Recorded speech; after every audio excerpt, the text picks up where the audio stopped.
Pour moi, ça c'est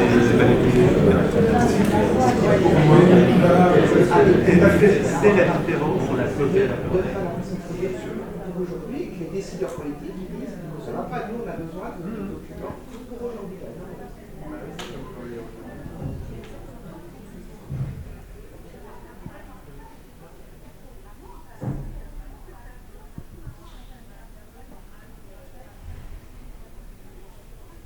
Oui, je suis Hélène Révalette, donc maître de conférence à la faculté d'économie de Montpellier et au centre d'économie de l'environnement de Montpellier. Et je travaille sur toutes les questions, je dirais, d'économie environnementale liées au littoral.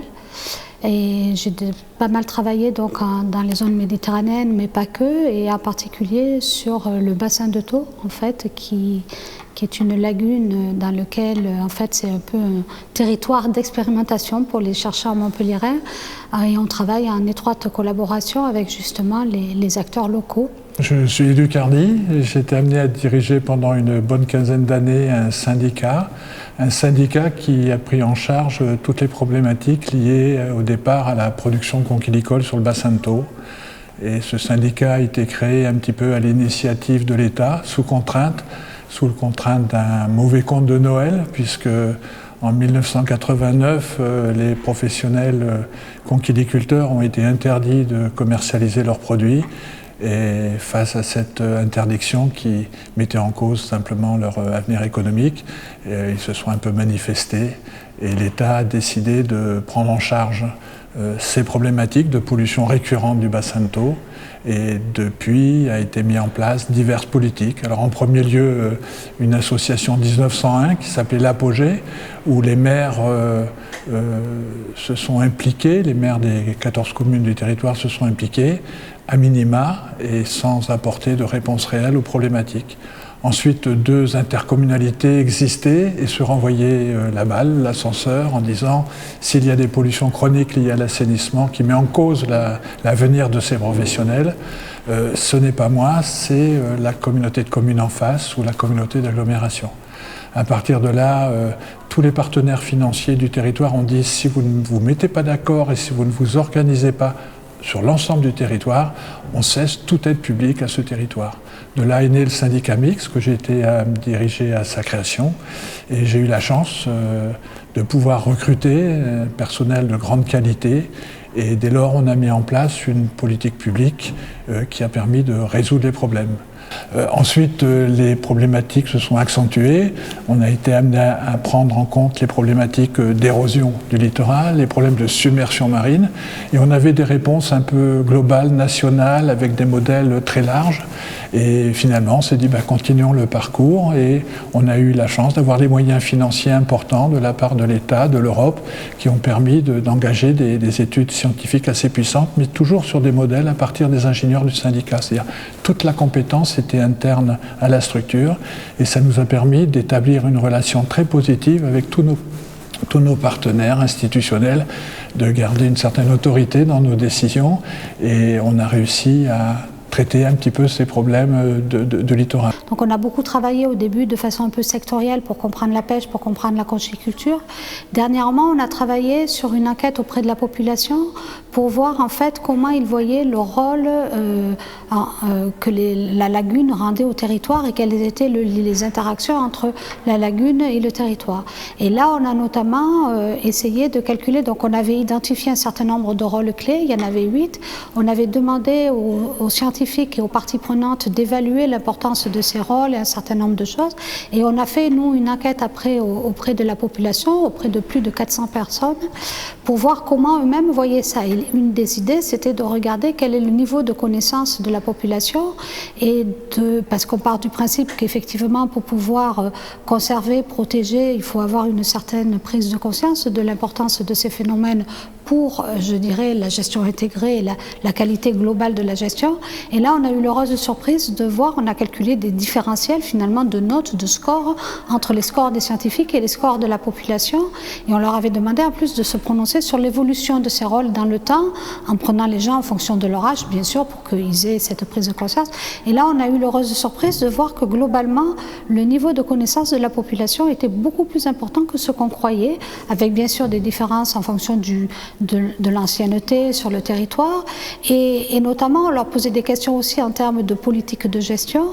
Et là aussi, en fait, beaucoup faisaient apparaître parmi les variables, parce que nos méthodes, c'est de poser plein de questions, puis de voir quelles sont les variables qui sont plus ou moins déterminantes d'un certain comportement, pour voir un peu qu'est-ce qui influence les gens. Et là, on a vu que beaucoup attachaient de l'importance à la concertation et à la communication qui était faite, donc eux, ils ne savaient pas forcément par le SMBT, mais qui était faite par les collectivités, et que ça jouait vraiment un rôle discriminant dans la façon dont la population se représentait ce territoire.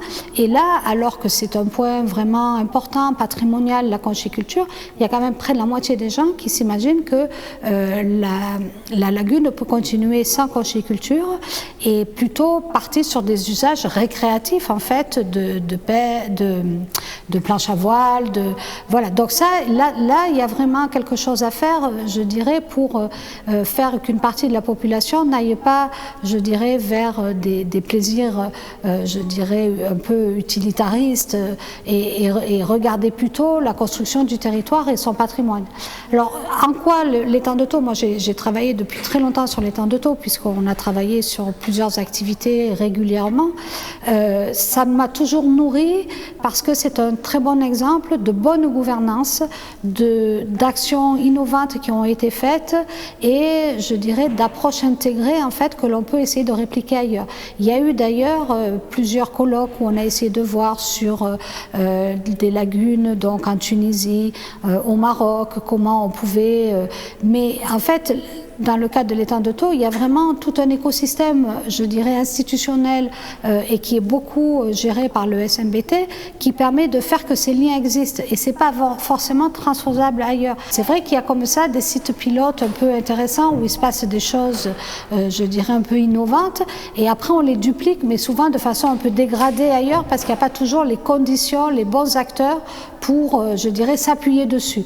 Par contre, on fait beaucoup d'enquêtes, et ce qui relève quand même des enquêtes, c'est que globalement, quand même, on retrouve beaucoup de points communs dans la façon dont les gens, notamment, se représentent l'environnement, leur attachement au territoire, leur lien avec la nature. De plus en plus, on essaye de mesurer le lien à la nature.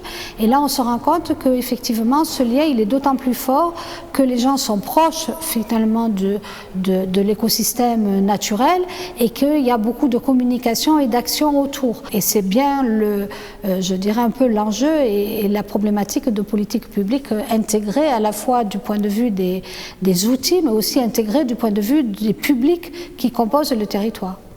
Le modèle qu'évoquait Hélène, en fait, a permis d'avoir une confiance des populations et des élus locaux qui ont défini une programmation sur du moyen long terme avec des outils d'aménagement du territoire, des outils de planification qui prennent en compte ces éléments-là.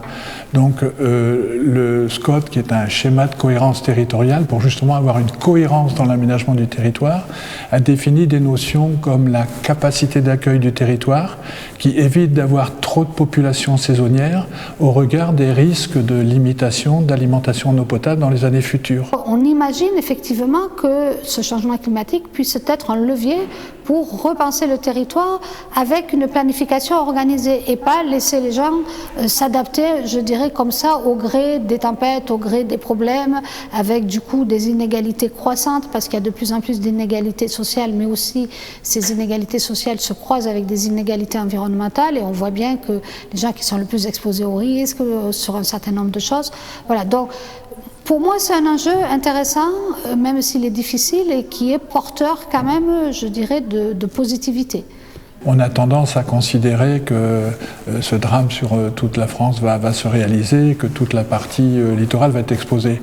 En fait, quand on a la chance d'avoir une analyse un peu plus fine d'un territoire, on peut mettre un peu et donc c'est cette notion de trajectoire qu'évoque Hélène, on peut mettre en place des dispositions intermédiaires et il ne faut pas, parce que si on considère par exemple les problématiques d'érosion côtière et de submersion marine, c'était la question posée tout à l'heure, ça peut amener des des injonctions contradictoires. C'est-à-dire, on peut dire, il faut déplacer toutes les populations dans d'autres endroits que l'endroit exposé, et à ce moment-là, on met en place. Et ça prend des années, voire beaucoup plus, dans la mesure où les gens vont dire « mais moi je venais quand j'étais jeune habiter avec mes grands-parents, machin, etc. » Leur demander de quitter ce territoire pour aller habiter ailleurs, c'est extrêmement difficile à titre individuel, voire à titre collectif. Donc dans certains endroits, ce sera obligatoire, systématique, ce sera une protection de la sécurité publique, mais dans d'autres endroits, on peut mettre en place des mesures de mitigation pour s'adapter, améliorer la résilience ou la plasticité, comme ça a été évoqué dans un atelier ce matin. Effectivement, des gens qui sont complètement exposés, il va falloir effectivement les relocaliser quelque part.